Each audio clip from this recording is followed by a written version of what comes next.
Hello, everyone, and welcome to Cold Outreach Success Stories, where we interview regular business people just like you who had a lot of success with cold outreach on email and other channels. We go deep into their process with hot tips around targeting, messaging, and personalization so that you can take away some tips to implement in your cold outreach starting tomorrow. Today, I have Gabriel Neuman. Gabriel, welcome to the show. Well, thank you, Sudha, for inviting me to talk about lead generation and be talking about things like that and help more people to get more leads on their business. Awesome. So let's get right into it. What does your business do and how do you make money? I am doing automation. I'm a consulting and automation. I'm a no-code automation guy. And how I make money is I make money by two things right now. Three main streams of money, of income. The first one is affiliate marketing with the product. The second one is consulting. And the third one is I build, like, if for some things I build SaaS. Like, for example, right now I'm building a SaaS for a CRM, input data to a CRM using no code, using cold outreach and stuff like that. And after that, putting their contact to their CRMs, like the main one. Got it. So I'm doing the prospecting part beforehand, and that's all. Awesome. So let's get deeper into your process. How do you find clients for yourself or your SaaS or your automation consultancy? Yeah, mainly the way that I get more clients is by giving more information on the web, like giving more information on the web and trying to outreach without trying to sell. So one of the how to call the vehicles that I use is the podcast. So I go and talk to people to podcasts. I invite people to contact to podcasts. So I use, for example, SalesRobot in order to get more people to the podcast, and from there to sell. I don't sell directly to LinkedIn. I don't try to do a pitch in the LinkedIn. So I put it on my way, and after that I build that relation, and after that sometimes I have the sale, sometimes they buy a software, sometimes they ask me for things. So that is the funnel that I have. That's very interesting. So when it comes to a podcasting funnel, who's your target audience? Who do you typically reach out to? For my case right now, what I'm doing is I'm going to the marketing operations or CEO, depending on the size of the level of the company. And I try to pinpoint some like a good how to call yield that they have, like something that they have people. For example, right now I'm doing for a company that is work with a AI for intelligence for security cameras. So they have a business that we can go and there and save them money. For example, because there's in the market, in the area, they are stealing the supermarket cars. So they build a specific solution for them, like with AI, to know when the cars are going out of the spectrum. So with that, we are connecting to the operation guys of the supermarket chains in order to sell something like that. Like, it's really specific for the problem they are solving, and try to know what the problem we will solve it with the solution that we have. So with that, we can go and build a campaign for that, and not like trying to be overall, I'm doing automation, I'm doing that kind of thing. So really specific, and giving the technology the opportunity to have more people. Makes sense. So what is your messaging? What do you say to them to actually get them on a podcast or on a call? It will depend on the message, but we're trying to pinpoint the problem, and that we have a solution for them. That they can see the solution, or they can see something, or like, for example, in the podcast right now, I'm reaching only people that have a podcast, because I know they will have some issues that my software or my solution will save it.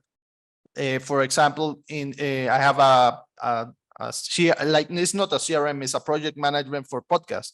So all the outreach will go over there, all the contact, all the information, all the reminders.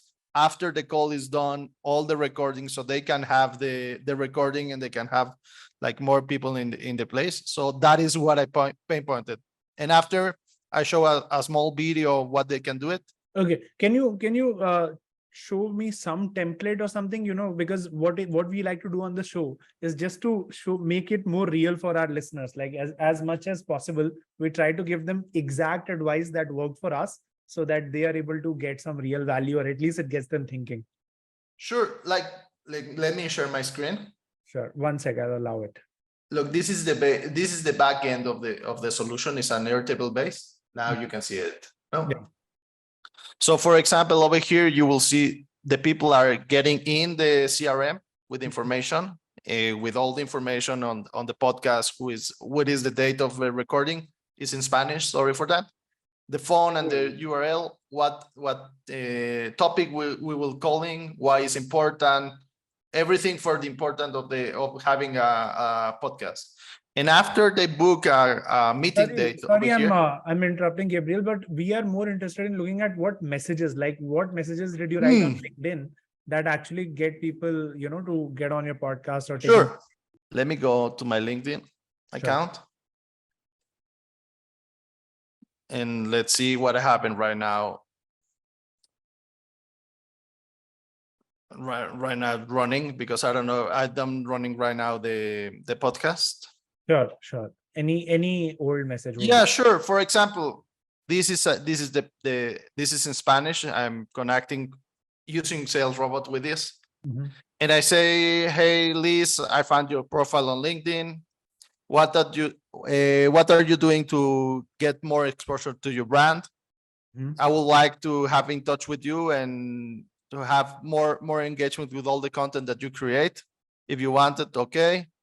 After, if they don't answer, I get another message over here. Hello, Liz, I see your profile. Happy for you work on your business. To be able to get more people in social network, you can have a podcast that converts in a newsletter, a Twitter thread, a PDF presentation, Instagram carousel, TikToks, YouTube. If you want to see something, how you can find it, reach out to me. Mm-hmm. Get rid. And after, like right now, I'm doing, after they sign over here, I will contact them directly and see, okay, what we can do it. Makes sense. Thank you so much for sharing that. I think that is very helpful to our viewers. Correct. So let's dive deeper into my next question. So what are some of the mistakes that you did when you started doing cold outreach? Try to be in front of everybody. Like, don't try to be so specific.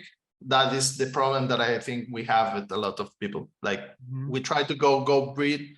And when you are online, you don't work like that. You want to solve one problem and that's all. Yeah, that makes sense. Okay, on to my final question. What are some of the things that you're excited about trying to improve your cold outreach processes? The thing that I'm right now working is having more space to don't like research a lot of people, because if you want to be more successful, you have to be personalized. And right now, personalized means more time.